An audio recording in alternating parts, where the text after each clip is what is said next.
ওয়ালা তারহালান্না বিলা উদ্দাতিন ফাইন্নাত তারিকা মাখুফুন মাখুফ। এ গুনাহগারেরা মনে রেখো, গুনার কারণে নিরাশ হবা না, তাই বলে তুমি পুঁজি ছাড়া কবরের পথে যাত্রাও করো না। কারণ কবরের পথ বড় সঙ্গীন, বড় ভয়াবহ। কবরের পথে ঢুকতে চাইলেই মাকে বাঁকে বাঁকে ফাটে ফাঁকে ফাঁকে রব্বুল আলামিনের পক্ষ থেকে মোবাইল কোর্সের মোবাইল কোর্টের বন্ধুরা আমার সেটিং দেওয়া আছে। তুমি কবরের ভিতরে ঢুকতেই তোমাকে চেক করা হবে। এজন্য পুঁজি না নিয়ে কখনোই কবরের পথে যাত্রা করো না। যেমন হাদিসে পাকের সহি হাদিসের বর্ণনায় এসেছে, কোনো একজন মানুষকে যখন তাকে কবরের ভিতরে রাখার পরে প্রথম ব্যক্তি 3 মুঠ মাটি দিয়ে 40 কদম বেগে চলে যায়।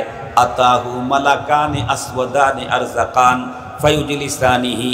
নবীজি বলেন 2 জন ফেরেশতা এসে লোকটাকে বন্ধুরা আমার বসায় দেয়। এখনো পর্যন্ত তার কবরের উপরে আপনজন মাটি দিতে আছে। প্রথম ব্যক্তি 3 মুঠ মাটি দিয়ে 40 কদম বেগে চলে যেতেই 2 জন ফেরেশতা এসে মোবাইল কোর্ট শুরু করে কবরের ভিতরে মৃত ব্যক্তিটাকে বন্ধুরা আমার বসায়। সুম্মা ইয়াসআলুহু, এরপরে পুঁজি দেখতে চায়, জিজ্ঞেস করে মার রব্বুকা মা দীনুকা মান হাদার রাজুলুল্লাযী বুইসা ফীকুম। তোমার পুঁজি দেখাও, পুঁজি দেখাও, পুঁজি। কবরের পথে আসতো, কি পুঁজি নিয়ে আসতো দেখাও দেখি। প্রথমেই কবরের ভিতরে ঈমানের জিজ্ঞাসা করা হবে, তোমার দিন কি, তোমার রবকে, পয়গম্বরের ছবি তাকে দেখায় বলা হবে এই লোকটাকে চিনো নাকি? যেই লোকটা দুনিয়ার ভিতরে ঈমানের উপরে ছিল, এই লোকটি তখন সঙ্গে সঙ্গে উত্তর দিয়ে দিল। উত্তর যখন দিয়ে দিবে সঙ্গে সঙ্গে রব্বুল আলামিনের পক্ষ থেকে আওয়াজ চলে আসবে ওখানে, আন সাদাকা আবদি। রব্বুল আলামিন তখন ডেকে বলবেন, হে আমার মোবাইল কোর্টের ফেরেশতারা, আমার বান্দাকে তোমরা যে জিনিসগুলি চেক করতে গেছো, আমার বান্দা তোমাকে স্বচ্ছ 100% পিওরটা দেখাইতে সক্ষম হয়েছে। সুতরাং এখন আমার বান্দাকে তোমরা পুরস্কৃত করতে থাকো। আমার বান্দা পুঁজি দিয়েই আসছে, পুঁজি ছাড়া কবরে আসে নাই। ঈমানের পুঁজি জিজ্ঞাসা করা হবে কবরে, ইসলাম সম্পর্কে জিজ্ঞাসা হবে হাসরে। আউয়ালু মা ইউহাসাবু বিহিল আবদ ইয়াউমাল কিয়ামাতি আস-সালাত। সালাত, সিয়াম, যাকাত, হজ, জিহাদ, তারপরে তাহাজ্জুদ, আওয়াবিন, চাষ, ইসরাক, টুপি, দাড়ি, জুব্বা, সব হলো ইসলাম। মা রব্বুক ওয়া মা দীনুক ওয়া মান হাদার রাজুলুল্লাযী বুইসা ফীকুম, এটা হলো ঈমান। কবরের ভিতরে ঢুকতেই ইসলামের প্রশ্ন নাই, প্রশ্ন হলো ঈমানের। ঈমানের এই প্রশ্নে যদি কেউ বলা হবে তুমি মজায় ঘুমিয়ে যাও, কেমন? নববধূকে নিয়ে স্বামী যেমন ঘুমায়, আর মহল্লার বাড়ির সব মানুষ যেমন তার নিরাপত্তার জন্য পাহারা দেয়, তাদের গোসলের পানি রেডি করে রাখে, তাদের কাপড় চোপড় রেডি করে রাখে, তাদের যাতে কষ্ট না হয়, এমনই আজকে তুমি মজায় ঘুমাইতে থাকো। সুবহানাল্লাহ বলবেন কি? মুহতারাম হাজরিন, পক্ষান্তরে কবরে ঢোকার পরে যদি কেউ উত্তর দিতে না পারে, জিজ্ঞেস করলো আমার রব্বুক, কিন্তু তার ঈমানের পুঁজি নাই, সে তো রব্বি আল্লাহ বলতেই পারবে না। জিজ্ঞেস করলো আমা দীনুক, তার ঈমানের পুঁজি নাই, সে তো দ্বীনিয়াল ইসলাম বলতেই পারবে না। জিজ্ঞেস করলো মান হাদার রাজুল আল্লাযী বুইসা ফীকুম, এই লোকটারে চিনোনি? জিন্দেগিতে পয়গম্বরের সুন্নতের উপরে চলে নাই, সে তো পয়গম্বরকে চিনতেই পারবে না। ওই তখন সে কিছু বলবে, কি বলবে? হা হা লা আদরি, আরে আমি তো কিছু জানি না, আমি তো কিছুই বুঝতেছি না।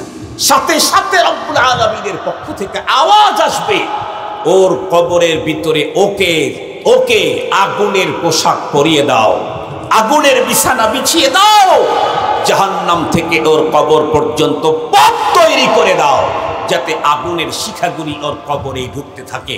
পানিশমেন্ট শুরু হয়ে যাবে।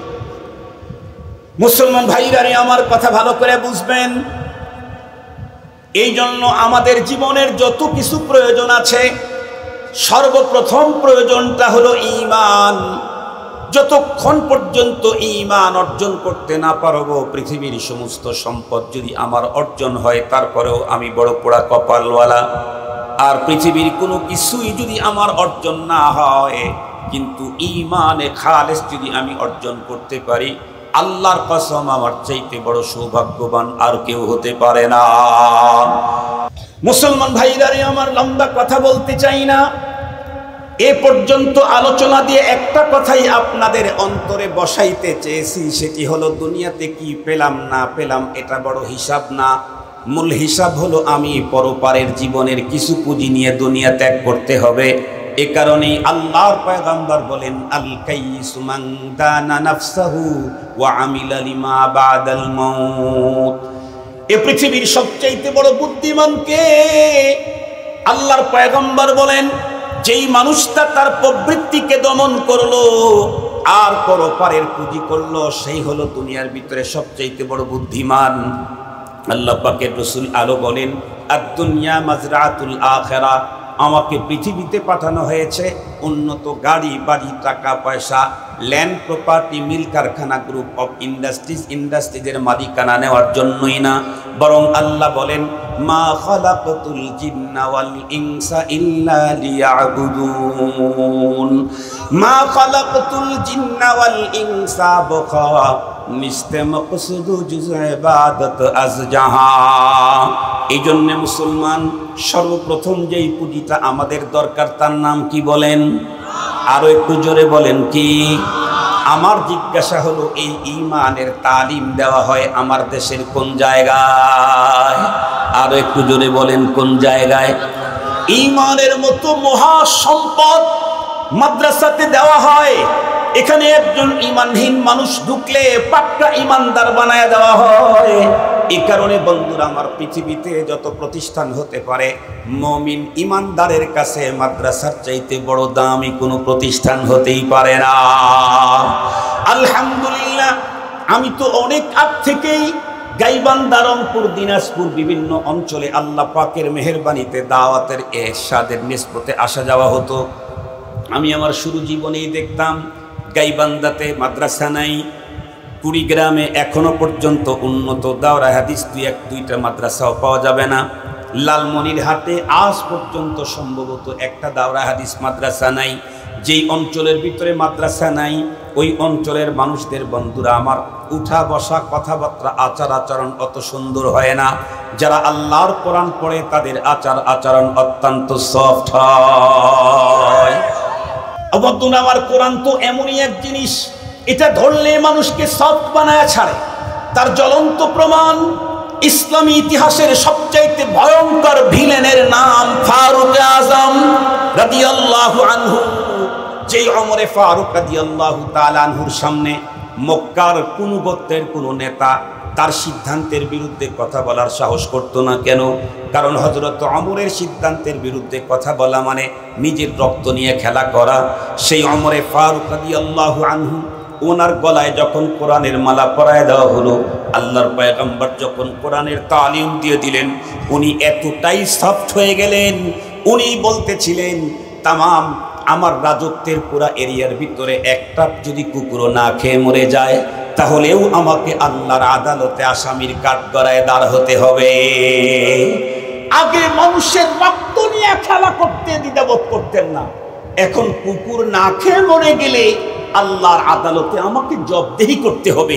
এই চিন্তা চেতনায় তার পেরেশানি এতটাই সিরিয়াস, ওনাকে বলা হয়েছিল, আমিরুল মুমিনিন, আপনার অবর্তমানে আপনার যোগ্য সন্তানদেরকে আপনার মুসনদে বসালে কেমন হয়? উনি উত্তর করেছিলেন, যেই দায়িত্ব আমি পেয়েছি, এই দায়িত্বে আমার পরবর্তী প্রজন্ম কাউকেই বসাইতে চাই না। এটা বড় ভয়াবহ দায়িত্ব, সিরিয়াস দায়িত্ব, অত্যন্ত কঠিন জটিল বিষয়। এজন্য এই দায়িত্ব আমি নিতে চাই না, আমার পরবর্তী কাউকে দিতে চাই না। মুহতারাম হাজিরিন, তার এই মানসিক ইনকিলাব, এই পরিবর্তন, যেই সময়ের মানুষ তার নিজের সন্তানদেরকে জিন্দা কবর দিত, সেই মানুষগুলি আর একজন বন্ধুর জন্য নিবেদিত প্রাণ হয়ে গেল, বুকের রক্ত পর্যন্ত ঢেলে দিল। এই পরিবর্তন এসেছে কোন শিক্ষায়?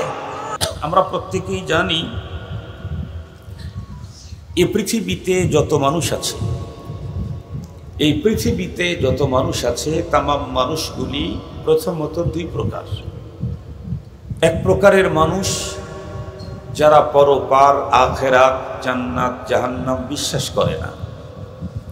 আর এক প্রকারের মানুষ যারা পরপার, আখেরাত, জান্নাত, জাহান্নাম বিশ্বাস করে। আমরা কোন গ্রুপ?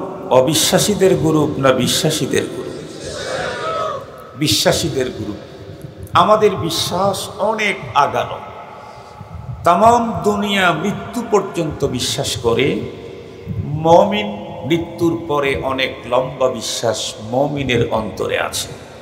যেমন মৃত্যুর পরে আমাদের বিশ্বাস আল জান্নাত হক, ওয়ান নার হক, ওয়াস সিরাতু হক, ওয়াল হাউদু হক। এই এভরিথিং অনেক কিছু আমাদের বিশ্বাস আছে। এবং আমরা এটা জানি যে এই পৃথিবীতে আমাদের জীবন একদম স্বল্প ক্ষণস্থায়ী। আমাদের মূল জীবনের সূচনা হবে মৃত্যু থেকে। কখন থেকে? মৃত্যু থেকে। এজন্য কবি বড় সুন্দর করে বলেছেন, মৌত কো সমঝা হে গাফিল ইখতিতামে জিন্দেগি, मौत को समझा है गाफिल इख्तितामे जिंदगी, दर हकीकत मौत तेरे इब्तिदाए जिंदगी, दर हकीकत मौत तेरे इब्तिदाए जिंदगी। যারা গাফেল, জাহেল, তারা মৃত্যুকে জীবনের সমাপ্তি মনে করে। মূলত মৃত্যু প্রতিটি মানুষের মূল জীবনের সূচনা মাত্র। তাহলে ক্ষণস্থায়ী এই জীবন 70, 80, 90, 100 বছর, 200 বছরের। মৃত্যুর পরে আমাদের যে জীবন শুরু হবে, এই জীবনের শুরু আসে কিন্তু শেষ। একটু জোরেই বলেন। শুরু আছে, ওই জীবনের সমাপ্তি নেই। সেই জীবনে আমাকে আপনাকে সুখী হওয়া দরকার আছে না নাই? এই পৃথিবীতে যদি কোনো মানুষ সুখী হয়ে থাকে, এত বেশি সুখী হয়েছে যে বিশ্বের ভিতরে তার মতো সুখী কেউ না, এই লোকের সুখটাও পরপারের সুখের তুলনায় কিছুই না। এই পৃথিবীতে যদি কোনো মানুষ এত বেশি দুঃখ বেদনা পেয়েছে, তার মতো দুঃখ বেদনা, কষ্ট, ক্লেশ পৃথিবীর কেউ পায়নি। তারপরেও পরপারের দুঃখের তুলনায় এই লোকের দুঃখ কোনো দুঃখই না। এজন্যই বলা হয় ক্ষণস্থায়ী জীবনের সফলতাও কোনো সফলতা না, মূল সফলতা হলো পরপারের চিরস্থায়ী জীবনের সফলতা। ক্ষণস্থায়ী জীবনের ব্যর্থতা কোনো ব্যর্থতা না, মূল ব্যর্থতা হলো পরপারের চিরস্থায়ী জীবনের ব্যর্থতা। হাদিসে পাকে এসেছে, আল্লাহ পাক রব্বুল আলামিন কিয়ামতে ময়দানে মাহশরে পৃথিবীর সবচেয়ে বেশি কষ্ট যেই লোকটা পেয়েছিল, আপনারা তো অনেক ইতিহাস হযরত উলামায়ে কেরামের জবানে শুনেছেন। ফেরাউন কর্তৃক নির্যাতন, নমরুদ কর্তৃক নির্যাতন, হামান সাদ্দাত কর্তৃক নির্যাতন, আবু জাহাল কর্তৃক নির্যাতন। বিশেষ করে এই তো কয়েক বছর আগেও আমাদের পার্শ্ববর্তী রাষ্ট্র নাফ নদীর ওপারে, টেকনাফের ওইখানে একটা নদী আছে, তার নাম নাফ নদী। এই নদীর ওপারেই মায়ানমার। এই মায়ানমারে রোহিঙ্গা মুসলিমদের উপরে নির্যাতনের দৃশ্য আপনারা সোশ্যাল মিডিয়াতে দেখেছেন। কি দেখেছেন? জীবন্ত মানুষটার শরীরের চামড়া খুলেছে, এরপরে দেহ থেকে গোস্ত কেটে কেটে চিবিয়ে চিবিয়ে খেয়েছে। এতটাই নির্মমতা, চূড়ান্ত পর্যায়ের অমানবিকতা তারা দেখিয়েছিল।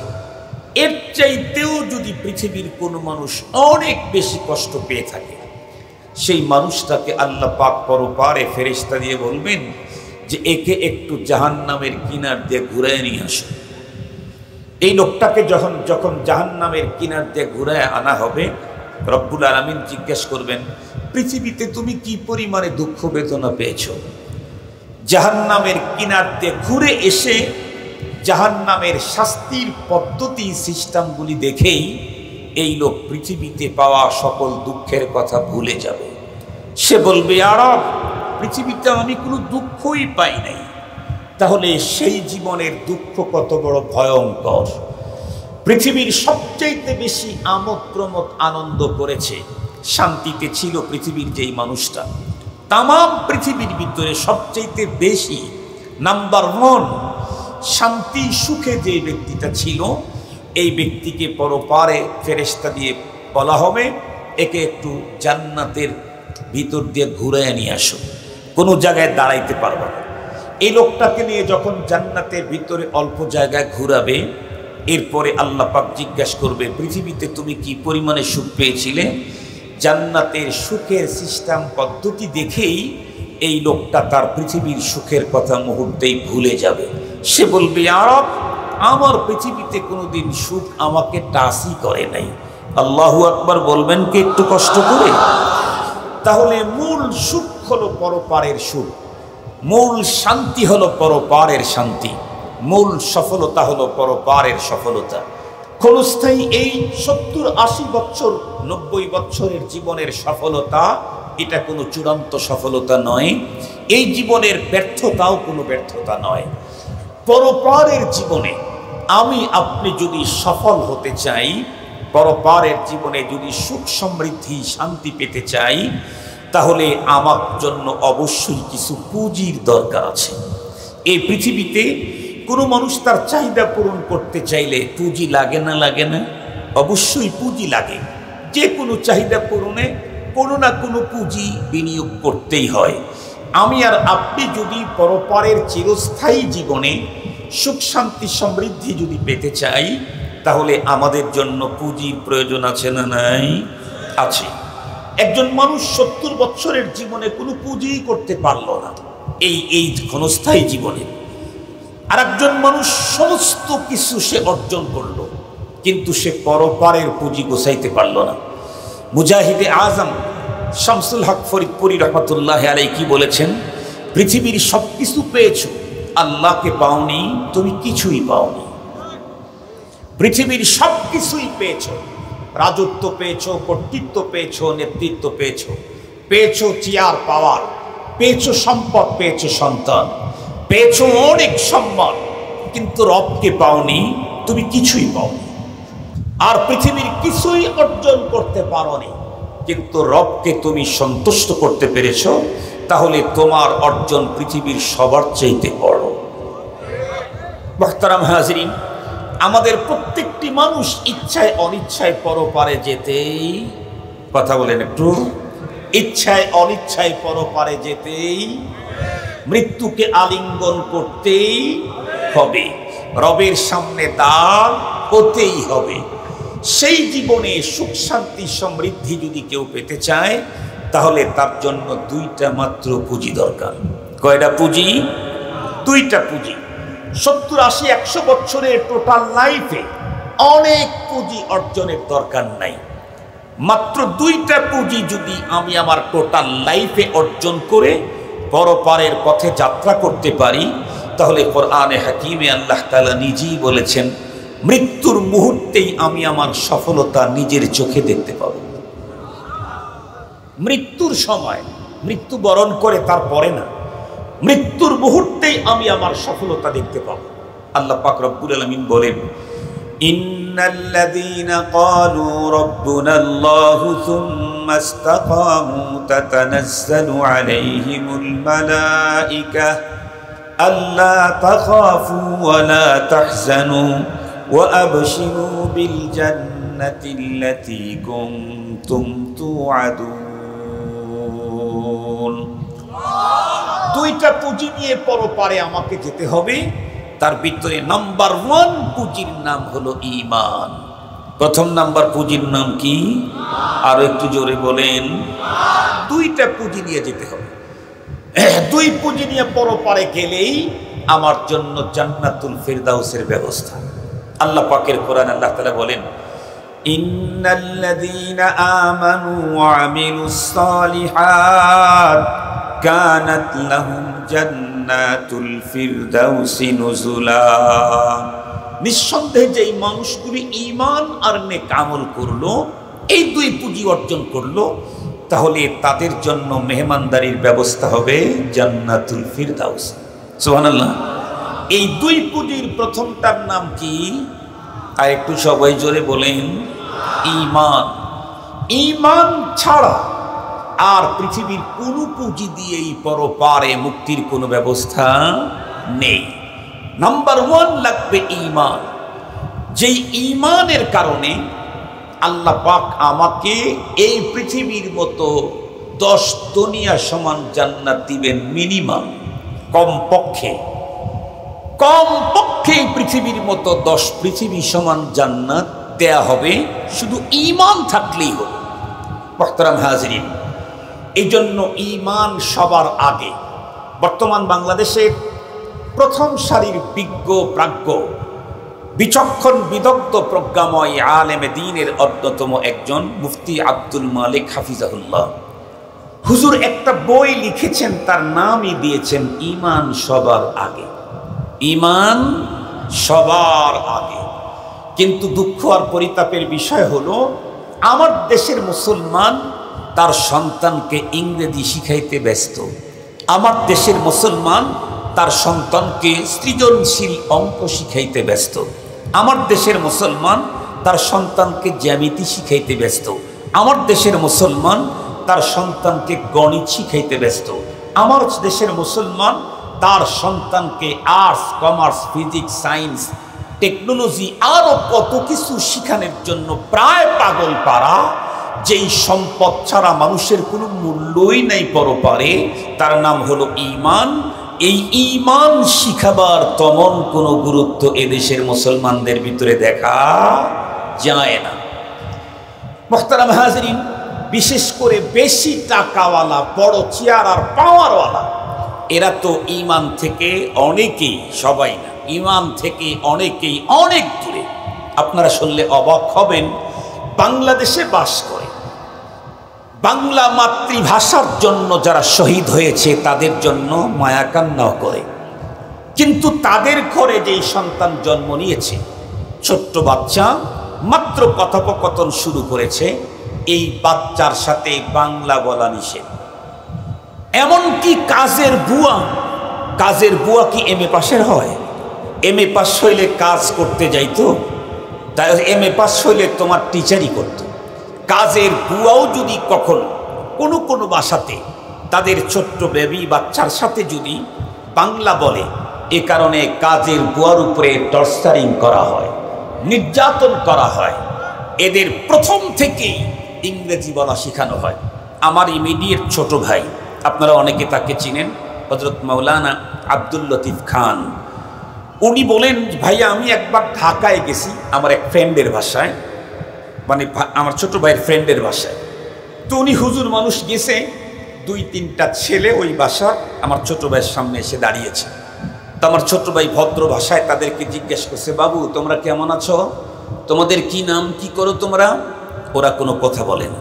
আবারও জিজ্ঞেস করছে, কোনো অ্যান্সার নেই। আবারও জিজ্ঞেস করছে, কোনো অ্যান্সার নেই।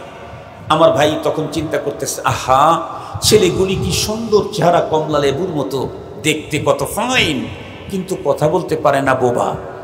কিছুক্ষণ পরে তার বন্ধু যখন ভিতরে ঢুকছে, তো জিজ্ঞেস করে, দোস্ত এই ছেলেগুলি তোমার কি হয়? কয় এটা ভাতিজার, ওটা ভাগ্নে। তো তোমার ভাতিজাদের এত সুন্দর চেহারা, অথচ এই ছেলেগুলি কথা বলতে পারে না, বোবা। কয় কেন, কে বলছে তোমাকে বোবা? আমি তো ওদেরকে 3-4বার 3-4টা প্রশ্ন করলাম, কোনো উত্তরই তারা দিল না। তখন ওই বন্ধু তখন আমার ছোট ভাইকে বলছে, তুমি যে প্রশ্ন করেছো এটা কি বাংলাতে না ইংরেজিতে? আমার ছোট ভাই বলছে, কেন বাংলাতে? বন্ধু তখন হেসে দিয়ে বলে, এ কারণেই তো তোমাকে উত্তর দেয় নাই, তুমি ইংরেজিতে জিজ্ঞাসা করো, পটপট করে তোমাকে উত্তর দিবে। কেন? কারণ ওদের বাংলা বলা নিষেধ। খায় বাংলাদেশে, থাকে বাংলাদেশে, ভিনদেশীদের গান গায়, ভিনদেশীদের গান গায়।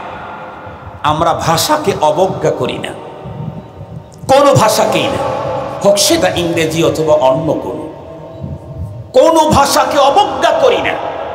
অবজ্ঞা করি তখন যখন ওই ভাষা শিখাইতে গিয়ে, ইংরেজি শিখাইতে গিয়ে সন্তানদেরকে ইংরেজ করে ফেলে। তখন ইংরেজি শিখতে কোনো বাধা নাই, তবে ইংরেজি হয়ে যাওয়ার পারমিশন নাই।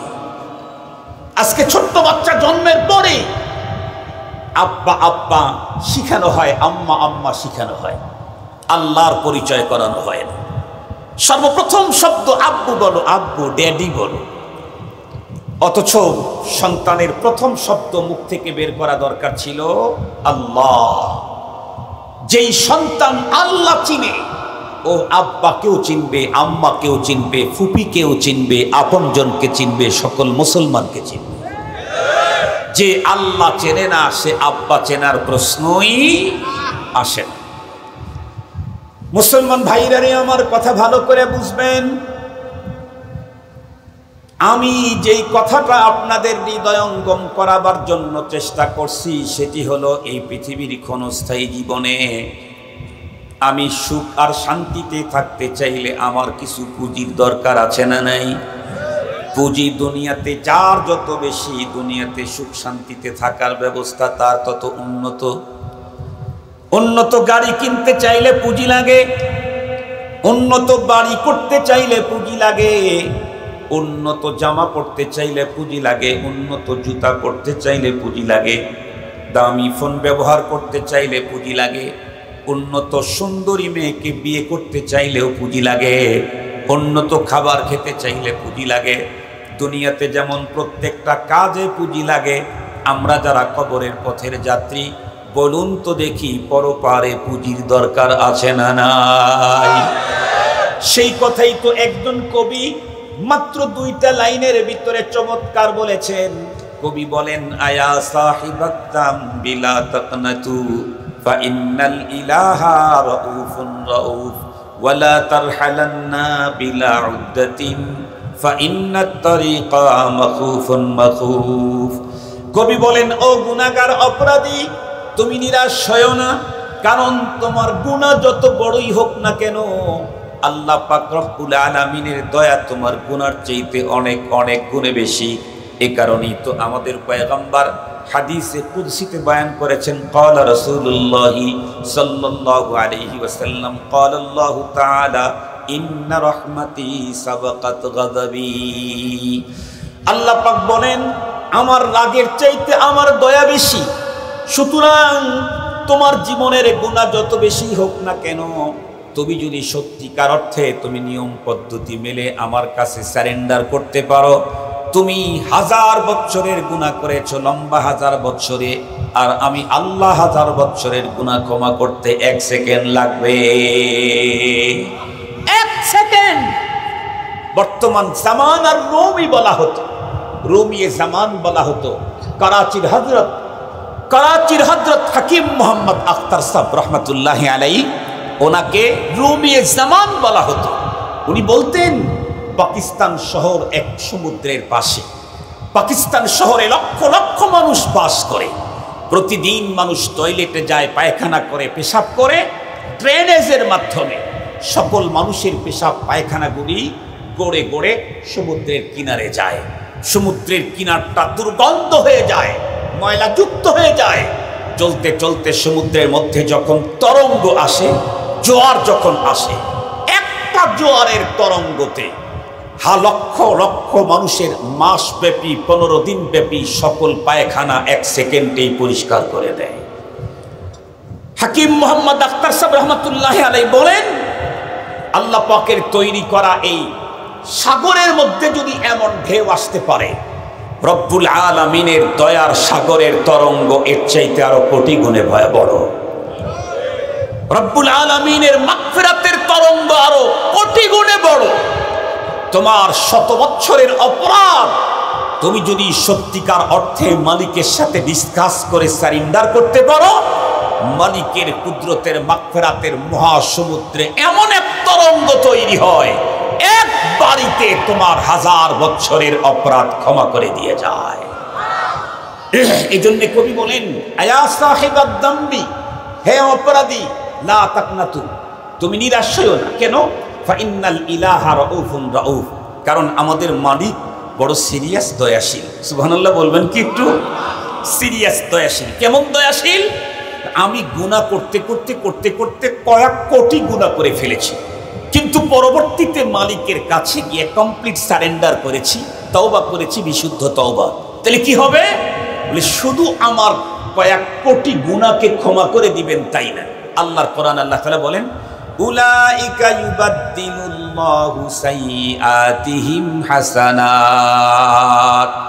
কয়েক কোটি গুনাহ নিয়ে তুমি যদি তওবা করো, শুধুমাত্র কেবলমাত্র তোমার গুনাহগুলোকে ক্ষমা করা হবে এমনটি না, বরং যেই পরিমাণে গুনাহ তোমার ছিল ওই পরিমাণে তোমাকে গুনাহ নেকি দিয়ে পরিবর্তন করে দেওয়া হবে। কয়েক কোটি গুনাহ নিয়ে মালিকের কাছে সারেন্ডার করেছি, তওবা করেছি বিশুদ্ধ, মালিক যেই পরিমাণে গুনাহ আমারটা নিলেন ওই পরিমাণে নেকি বিনিময়ে আমাকে দান করে দিলেন। সুবহানাল্লাহ বলেন। তো এমন রব যে আমাদের আছে, সুতরাং নিরাশ হওয়ার কোনো সুযোগ নেই। তবে সাথে সাথে কবি আরো একটা ইনফরমেশন করেছেন আমাদের, কি ওয়ালা তারহালান্না বিলা উদ্দাতিন ফাইন্নাত তারিকা মাখুফুন মাখুফ। এ গুনাহগারেরা মনে রেখো, গুনার কারণে নিরাশ হবা না, তাই বলে তুমি পুঁজি ছাড়া কবরের পথে যাত্রাও করো না। কারণ কবরের পথ বড় সঙ্গীন, বড় ভয়াবহ। কবরের পথে ঢুকতে চাইলেই মাকে বাঁকে বাঁকে ফাটে ফাঁকে ফাঁকে রব্বুল আলামিনের পক্ষ থেকে মোবাইল কোর্টের বন্ধুরা আমার সেটিং দেওয়া আছে। তুমি কবরের ভিতরে ঢুকতেই তোমাকে চেক করা হবে। এজন্য পুঁজি না নিয়ে কখনোই কবরের পথে যাত্রা করো না। যেমন হাদিসে পাকের সহিহ হাদিসের বর্ণনায় এসেছে, কোনো একজন মানুষকে যখন তাকে কবরের ভিতরে রাখার পরে প্রথম ব্যক্তি 3 মুঠ মাটি দিয়ে 40 কদম বেগে চলে যায়। আতাহু মালাকানি আসওয়াদানি আরজাকান ফায়ুজলিসানিহি। নবীজি বলেন 2 জন ফেরেশতা এসে লোকটাকে বন্ধুরা আমার বসায় দেয়। এখনো পর্যন্ত তার কবরের উপরে আপনজন মাটি দিতে আছে। প্রথম ব্যক্তি 3 মুঠ মাটি দিয়ে 40 কদম বেগে চলে যেতেই 2 জন ফেরেশতা এসে মোবাইল কোর্ট শুরু করে কবরের ভিতরে মৃত ব্যক্তিটাকে বন্ধুরা আমার বসায়। সুম্মা ইয়াসআলুহু, এরপরে পুঁজি দেখতে চায়, জিজ্ঞেস করে মার রব্বুকা মা দীনুকা মান হাদার রাজুলুল্লাযী বুইসা ফীকুম। তোমার পুঁজি দেখাও, পুঁজি দেখাও, পুঁজি। কবরের পথে আসতো, কি পুঁজি নিয়ে আসতো দেখাও দেখি। প্রথমেই কবরের ভিতরে ঈমানের জিজ্ঞাসা করা হবে, তোমার দিন কি, তোমার রবকে, পয়গম্বরের ছবি তাকে দেখায় বলা হবে এই লোকটাকে চিনো নাকি? যেই লোকটা দুনিয়ার ভিতরে ঈমানের উপরে ছিল এই লোকটি তখন সঙ্গে সঙ্গে উত্তর দিয়ে দিল। উত্তর যখন দিয়ে দিবে সঙ্গে সঙ্গে রব্বুল আলামিনের পক্ষ থেকে আওয়াজ চলে আসবে ওখানে, আন সাদাকা আবদি। রব্বুল আলামিন তখন ডেকে বলবেন, হে আমার মোবাইল কোর্টের ফেরেশতারা, আমার বান্দাকে তোমরা যে জিনিসগুলি চেক করতে গেছো আমার বান্দা তোমাকে স্বচ্ছ 100% পিওরটা দেখাইতে সক্ষম হয়েছে। সুতরাং এখন আমার বান্দাকে তোমরা পুরস্কৃত করতে থাকো। আমার বান্দা পুঁজি দিয়েই আসছে, পুঁজি ছাড়া কবরে আসে নাই। ঈমানের পুঁজি জিজ্ঞাসা করা হবে কবরে, ইসলাম সম্পর্কে জিজ্ঞাসা হবে হাসরে। আউয়ালু মা ইউহাসাবু বিহিল আবদ ইয়াউমাল কিয়ামাতি আস-সালাহ। সালাত, সিয়াম, যাকাত, হজ, জিহাদ, তারপরে তাহাজ্জুদ, আওয়াবিন, চাষ, ইসরাক, টুপি, দাড়ি, জুব্বা সব হলো ইসলাম। মা রব্বুক ওয়া মা দীনুক ওয়া মান হাদার রাজুলুল্লাযী বুইসা ফীকুম, এটা হলো ঈমান। কবরের ভিতরে ঢুকতেই ইসলামের প্রশ্ন নাই, প্রশ্ন হলো ঈমানের। ঈমানের এই প্রশ্নে যদি কেউ বলা হবে তুমি মজায় ঘুমিয়ে যাও, কেমন? নববধূকে নিয়ে স্বামী যেমন ঘুমায় আর মহল্লার বাড়ির সব মানুষ যেমন তার নিরাপত্তার জন্য পাহারা দেয়, তাদের গোসলের পানি রেডি করে রাখে, তাদের কাপড় চোপড় রেডি করে রাখে, তাদের যাতে কষ্ট না হয়, এমনই আজকে তুমি মজায় ঘুমাইতে থাকো। সুবহানাল্লাহ বলবেন কি? মুহতারাম হাজরিন, পক্ষান্তরে কবরে ঢোকার পরে যদি কেউ উত্তর দিতে না পারে, জিজ্ঞেস করলো আমার রব্বুক, কিন্তু তার ঈমানের পুঁজি নাই, সে তো রব্বি আল্লাহ বলতেই পারবে না। জিজ্ঞেস করলো আমা দীনুক, তার ঈমানের পুঁজি নাই, সে তো দীনিয়াল ইসলাম বলতেই পারবে না। জিজ্ঞেস করলো মান হাদার রাজুল আল্লাযী বুইসা ফীকুম, এই লোকটারে চিনোনি? জিন্দেগিতে পয়গম্বরের সুন্নতের উপরে চলে নাই, সে তো পয়গম্বরকে চিনতেই পারবে না। ওই তখন সে কিছু বলবে, কি বলবে? হা হা লা আদরি, আরে আমি তো কিছু জানি না, আমি তো কিছুই বুঝতেছি না। সাথে সাথে রব্বুল আলামিনের পক্ষ থেকে আওয়াজ আসবে, ওর কবরের ভিতরে ওকে আগুনের পোশাক পরিয়ে দাও, আগুনের বিছানা বিছিয়ে দাও, জাহান্নাম থেকে ওর কবর পর্যন্ত পথ তৈরি করে দাও, যাতে আগুনের শিখাগুলি ওর কবরে ঢুকতে থাকে, পানিশমেন্ট শুরু হয়ে যাবে। মুসলমান ভাইরা আমার কথা ভালো করে বুঝবেন। এই জন্য আমাদের জীবনের যত কিছু প্রয়োজন আছে, সর্বপ্রথম প্রয়োজনটা হলো ঈমান। যতক্ষণ পর্যন্ত ঈমান অর্জন করতে না পারবো, পৃথিবীর সমস্ত সম্পদ যদি আমার অর্জন হয় তারপরেও আমি বড় পোড়া কপালওয়ালা। আর পৃথিবীর কোনো কিছুই যদি আমার অর্জন না হয়, কিন্তু ঈমানে খালেস যদি আমি অর্জন করতে পারি, আল্লাহর কসম আমার চাইতে বড় সৌভাগ্যবান আর কেউ হতে পারে না। মুসলমান ভাইরা আমার, আমি আপনাদেরকে জিজ্ঞাসা করি, এই ঈমান কোথায় শিখানো হয়, কোন জায়গায় গেলে পাওয়া যায়? আমার দেশের অধিকাংশ মুসলমানদেরকে দেখবেন, তারা এমনি হুজুরদের বয়ান শোনে, পীর সাহেবের বক্তৃতা শুনে কান্নায় বন্ধুরা আমার বুক ভাসায় দেয়। কিন্তু ওই পীর সাহেব যখন নির্বাচনে দাঁড়ায়, ভোট কিন্তু পীর সাহেবের পালায় পড়ে না, অন্যদের পালায় পড়ে। ঠিক বললাম না? ঠিক বললাম। কারণ কি? কারণ অনেকেই বলে থাকে, আপনারা উলামায়ে কেরাম জাতিকে তেমন কিছু দেন না।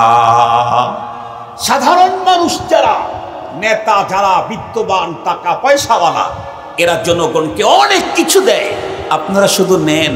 ইয়াদুল উলিয়া খায়রুম মিন ইয়াদিস সুফলা, আপনাদের হাতটা হলো নিচে, আর ওদের হাত হলো উপরে। ওরা শুধু দেয় আর আপনারা শুধু নেন। এজন্য আপনাদেরকে মানুষ ভোটের সময় চয়েস করে না, অন্য সময় চয়েস করে। তো আমি যদি জিজ্ঞেস করি, তারা আপনাদেরকে কি দিল? কেন? রাস্তা পাকা করে দিয়েছে, মাশাআল্লাহ। আর কি দিল? পাকা বাড়ি দেয়। আর কি দিল? পাকা টয়লেট দেয়। আর কি দিল? মার্সিবল, সাবমার্সিবল দেয় পানির জন্য। আর কি দিল? টিউবওয়েল দেয়। আর কি দিল? কন্যাদানের জন্য টাকা দেয়। আর কি দিল?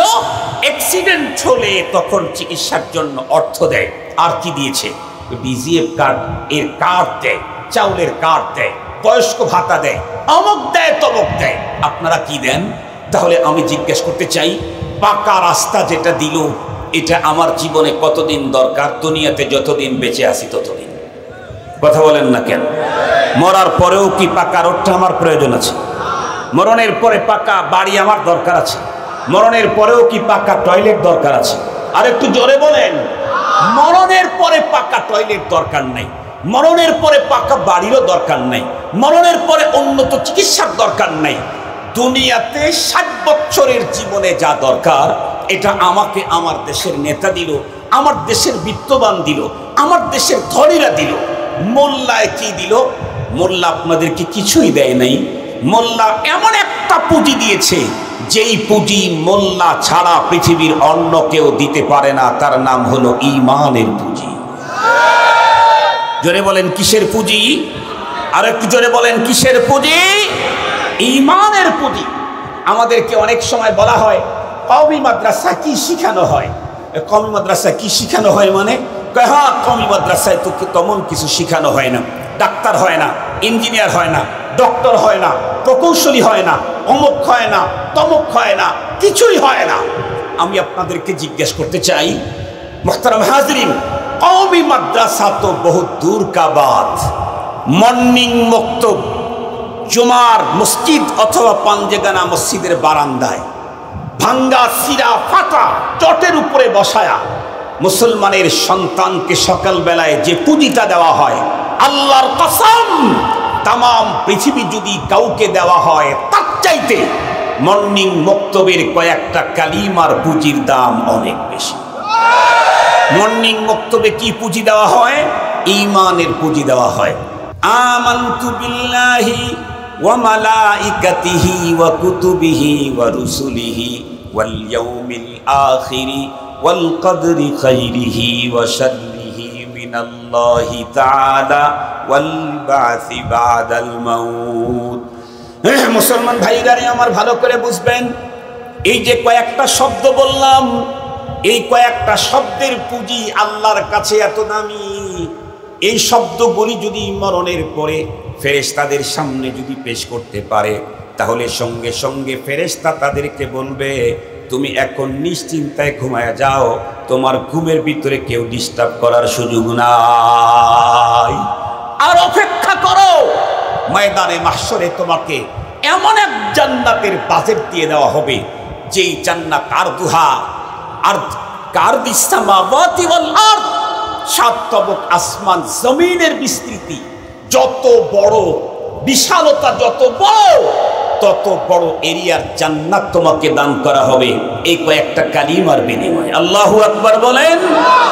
এই কয়েকটা কালিমা যে ব্যক্তির ভিতরে আছে, সে তো সাত তবক আসমান জমিন তার চাইতে আরো বড় জান্নাতের মালিকানা পাবে।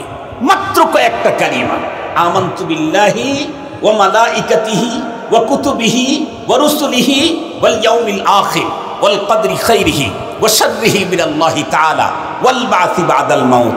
আপনারা এখন বলেন, দুনিয়ার সব মানুষ আপনাদেরকে যে পুঁজি দিচ্ছে, তার চাইতে মোল্লার দেওয়া পুঁজি ছোট না বড়? মোল্লা তো ঈমানের পুঁজি দিয়েছে। মোল্লা আপনার চিকিৎসা করতে পারে নাই, মোল্লা আপনাকে ঘর দিতে পারে নাই, কিন্তু মোল্লা আপনাকে আপনার সন্তানকে জাহান্নাম থেকে মুক্তির মন্ত্র শিখিয়ে দিয়েছে। আগুন থেকে বাঁচার পথ বাতায় দিয়েছে মোল্লা। বড় পারের আগুনের দহন শাস্তি থেকে বাঁচার সুন্দর পথ বাতায় দিয়েছে মোল্লা। এজন্য মোল্লার দেওয়াটা কখনো ছোট করে দেখার কোনো সুযোগ নাই। আমি চ্যালেঞ্জ করে বলতে পারি, আজকে তো কিছুক্ষণ আগেই আমাদের বয়ানের আগে এই মাদ্রাসার নুরানি বিভাগের প্রথম শ্রেণীর ছেলে, দ্বিতীয় শ্রেণীর, তৃতীয় শ্রেণীর ছেলে, এদেরকে দেখেছেন। আলহামদুলিল্লাহ, জানাজার নামাজের ইমামতি করার যোগ্যতা অর্জন করেছে, জুমার নামাজের ইমামতি করার যোগ্যতা অর্জন করেছে, আরো অনেক কিছুর যোগ্যতা অর্জন করেছে। কালিমা তো অনেক আগেই শিখিয়েছে। পক্ষান্তরে আমি চ্যালেঞ্জ করলাম, চ্যালেঞ্জ, আপনি যদি আপনার সন্তান একদম সিরিয়াস ব্রিলিয়ান্ট সবসময় সারা দেশের ভিতরে বোর্ডে স্ট্যান্ড করে, কিন্তু প্রথমে আপনি কোনো মাদ্রাসায় দিলেন না, মক্তবে দিলেন না, প্রথমেই এই ইংলিশ মিডিয়াম কিন্ডারগার্টেনে দিয়ে দিলেন, প্রি ক্যাডেটে দিলেন, এরপরে প্রাইমারিতে দিলেন, এরপরে হাই স্কুলে দিলেন, এরপরে কলেজে দিলেন, এরপরে ইউনিভার্সিটিতে দিলেন, এরপরে উন্নত ডিগ্রি অর্জন করার জন্য ইংল্যান্ডে পাঠালেন, হল্যান্ডে পাঠালেন, স্কটল্যান্ডে পাঠালেন, আয়ারল্যান্ডে পাঠালেন, আমেরিকায় পাঠালেন, লন্ডনে পাঠাইলেন, পৃথিবীর কোন রাষ্ট্রে পাঠাইলেন। শিক্ষাগত যোগ্যতা অর্জন করতে করতে করতে করতে 35টা বছর সে পার করলো।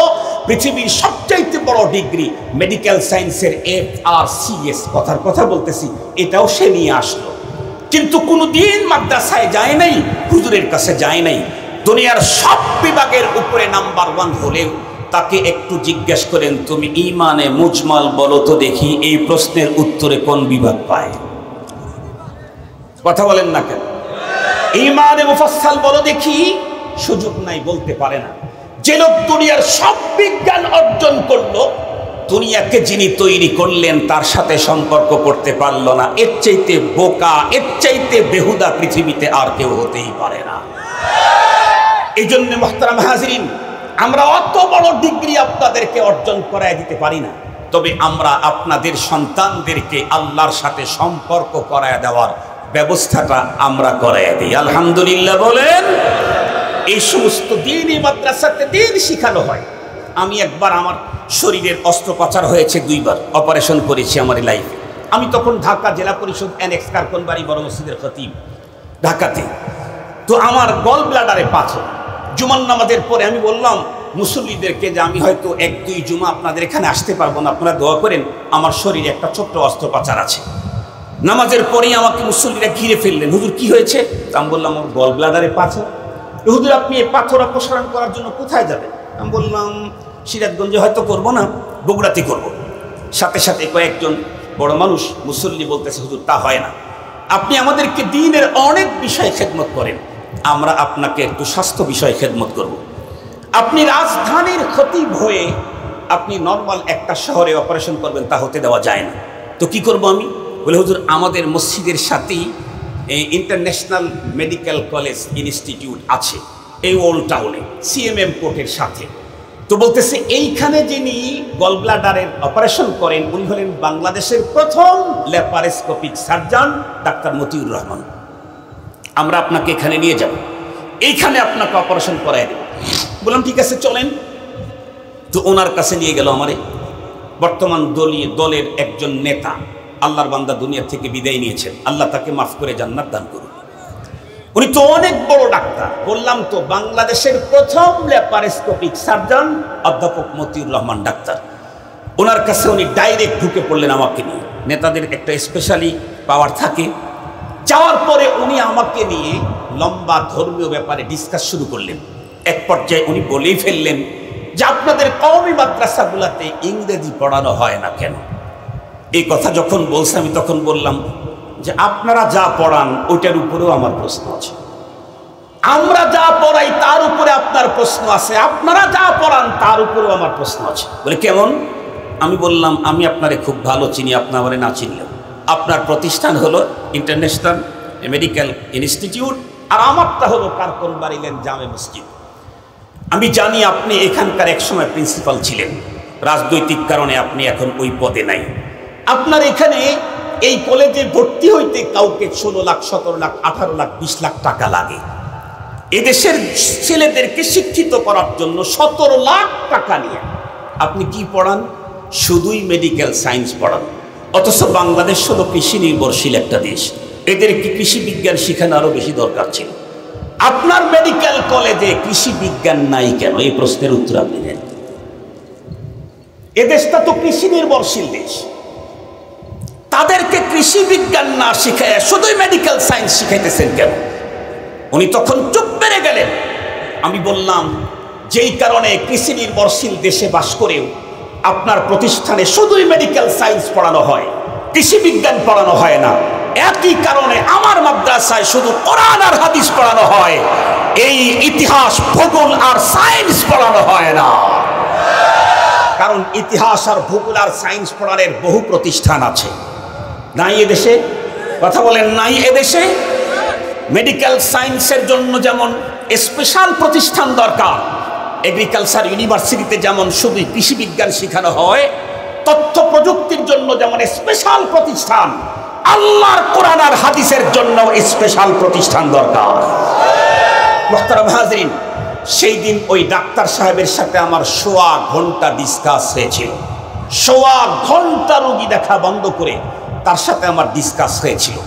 আমি একদম সহজ ভাষায় যে কথাটা বলতে চাই, গতকালকেও আমি স্পষ্ট ভাষায় বলে দিয়েছি, এই পৃথিবীতে আজও তাম দুনিয়াতে যদি হন্য হয়ে তন্ন তন্ন করে জরিপ করেন, তাহলে আপনার জরিপে এটাই আসবে, বর্তমান পৃথিবীতে 1% যদি সভ্যতা, ভদ্রতা, মানবতায় ভরপুর কোনো মানুষ পান, তাহলে সেই মানুষগুলি তারা যারা কোরআনের সাথে গভীর সম্পর্ক রাখে। এদের চাইতে উন্নত মানুষ আজকের পৃথিবীতে কোথাও খুঁজে পাবেন না। আমরাও তো আল্লাহর জমিনের বিভিন্ন রাষ্ট্রে যাই, নিজের চোখেই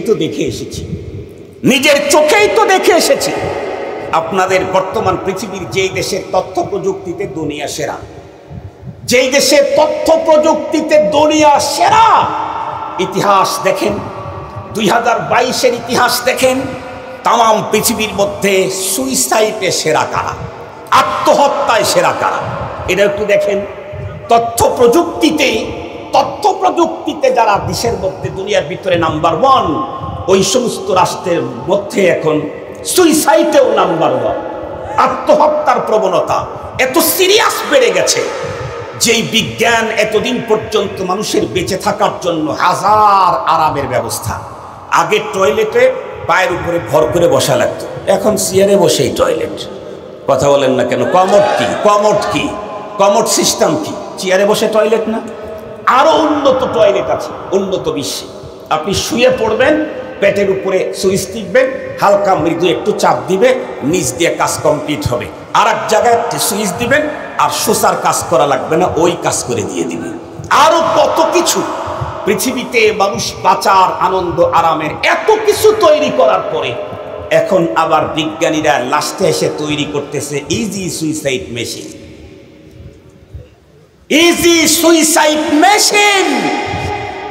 সহজে আত্মহত্যা যাতে করা যায় এমন মেশিন এখন পৃথিবীতে আবিষ্কার হচ্ছে।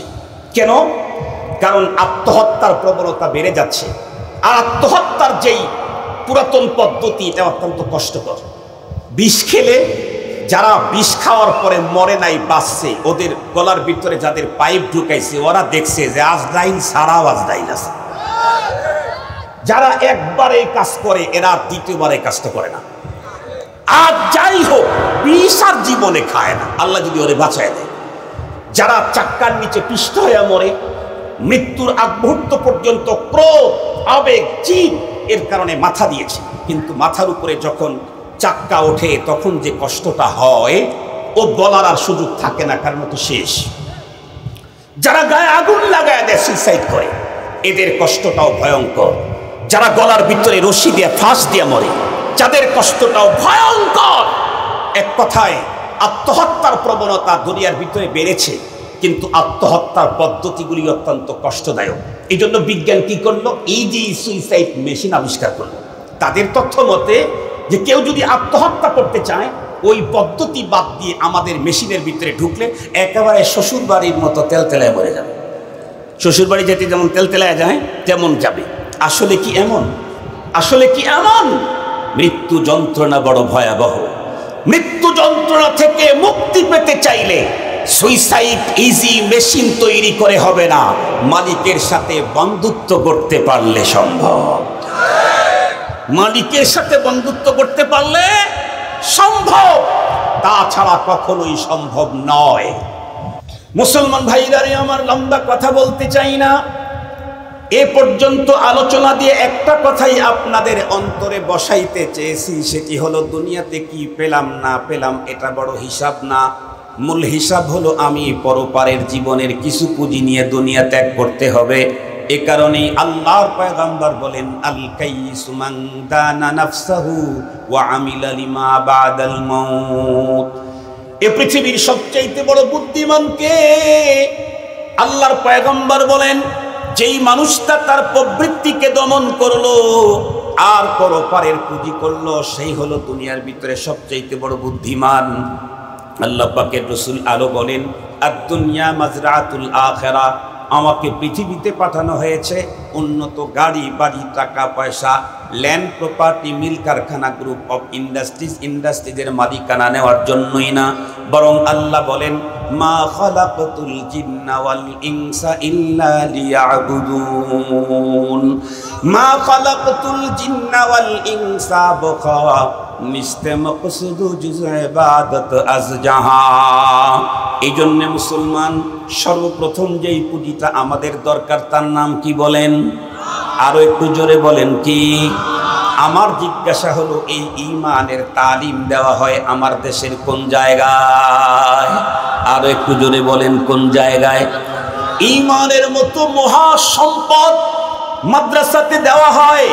এখানে একজন ঈমানহীন মানুষ ঢুকলে পাক্কা ঈমানদার বানায় দেওয়া হয়। এই কারণে বন্ধুরা আমার, পৃথিবীতে যত প্রতিষ্ঠান হতে পারে, মুমিন ঈমানদারের কাছে মাদ্রাসার চাইতে বড় দামি কোনো প্রতিষ্ঠান হতেই পারে না। আলহামদুলিল্লাহ, আমি তো অনেক আগ থেকেই গাইবান্ধা, রংপুর, দিনাজপুর বিভিন্ন অঞ্চলে আল্লাহ পাকের মেহেরবানিতে দাওয়াতের ইরশাদের নিসবতে আসা যাওয়া হতো। আমি আমার শুরু জীবনেই দেখতাম গাইবান্ধাতে মাদ্রাসা নাই। কুড়িগ্রামে এখনো পর্যন্ত উন্নত দাওরা হাদিস দুইটা মাদ্রাসাও পাওয়া যাবে না। লালমনিরহাটে আজ পর্যন্ত সম্ভবত একটা দাওরা হাদিস মাদ্রাসা নাই। যেই অঞ্চলের ভিতরে মাদ্রাসা নাই ওই অঞ্চলের মানুষদের বন্ধুরা আমার উঠা বসা, কথাবার্তা, আচার আচরণ অত সুন্দর হয় না। যারা আল্লাহর কোরআন পড়ে তাদের আচার আচরণ অত্যন্ত সফট হয়। বন্ধুরা আমার, কোরআন তো এমনই এক জিনিস, এটা ধরলে মানুষকে সফট বানায় ছাড়ে। তার জ্বলন্ত প্রমাণ ইসলামী ইতিহাসের সবচাইতে ভয়ঙ্কর ভিলেনের নাম ফারুক আজম রাদিয়াল্লাহু আনহু। যেই ওমরে ফারুক রাদিয়াল্লাহু তাআলা আনহুর সামনে মক্কার কোন গোত্রের কোন নেতা তার সিদ্ধান্তের বিরুদ্ধে কথা বলার সাহস করতো না। কেন? কারণ হযরত ওমরের সিদ্ধান্তের বিরুদ্ধে কথা বলা মানে নিজের রক্ত নিয়ে খেলা করা।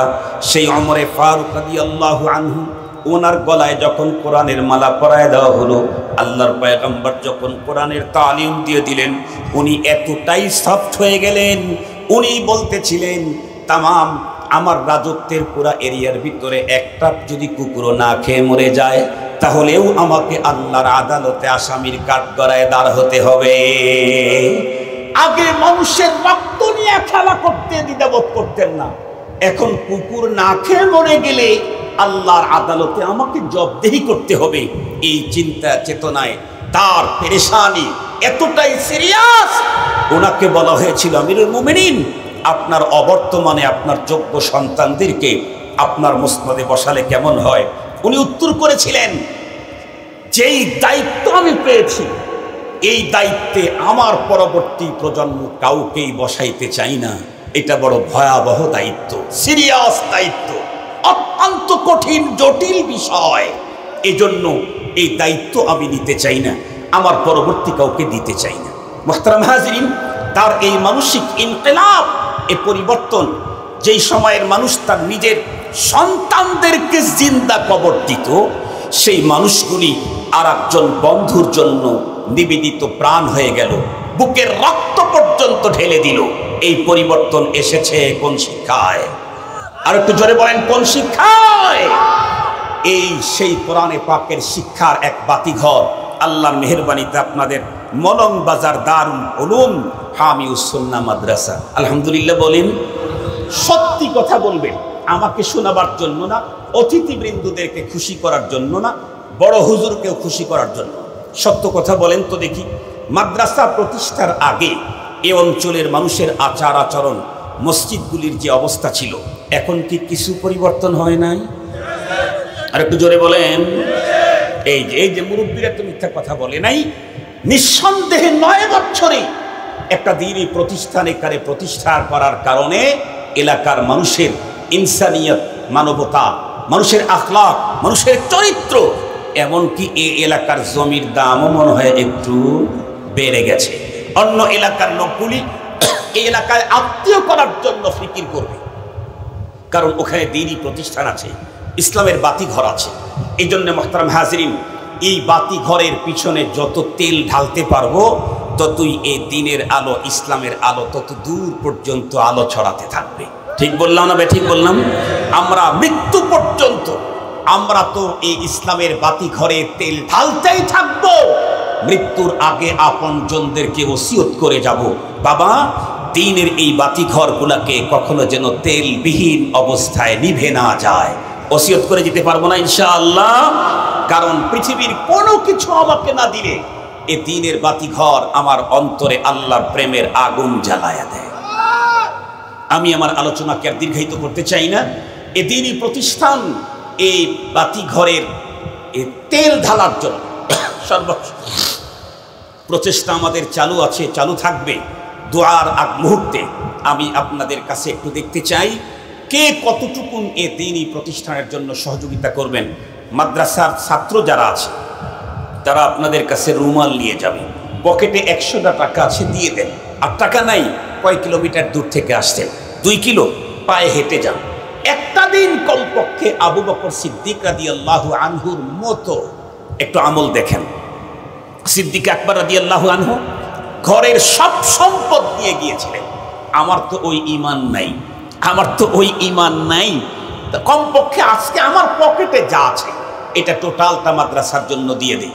মাদ্রাসার ছাত্রদেরকে ভিতরে রুমাল নিয়ে যাওয়ার জন্য আহ্বান জানাচ্ছি।